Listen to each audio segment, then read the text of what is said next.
Ay grabe naman talaga yung bakasyon ng ate namin na galing ibang bansa. Imbis na magbakasyon siya at saka makarelax na dito sa Pilipinas, ay talaga naman at saka mag-relax nga, magbahay-buhay lang siya dito sa Pilipinas. Ito yung mga ginagawa niya sa bahay niya. Sabi ko sa ate ko, ay grabe naman to si ate, talaga naman talaga.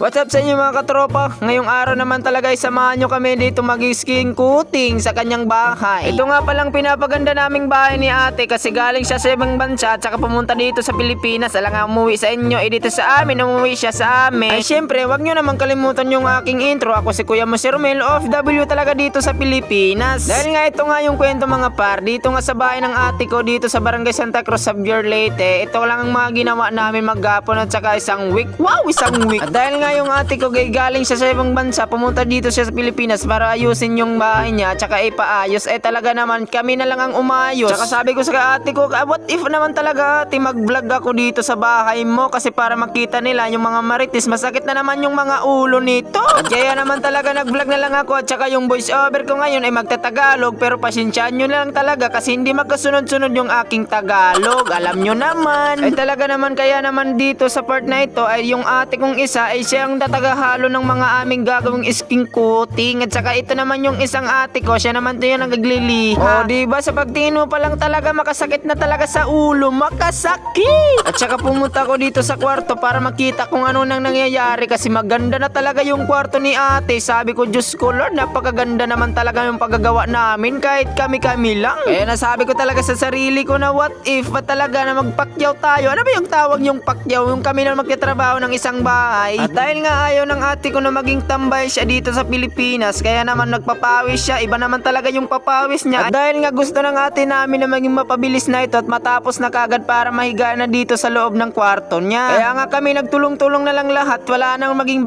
bakante, kaya kami na lang lahat ang gumawa dito ng pang-skin coating. At dahil nga 2 weeks lang yung bakasyon niya dito sa Pilipinas, kaya ito yung pinagagawa niya dito sa kanyang bahay. Ang sabi ko talaga sa kanya, grabe ka naman ate, trabaho doon, trabaho dito. Hirap naman yung phone namin. Ate ko guys, single nga pala. Kayo na kung kaya nyo yung ganyan. Babae lang yan.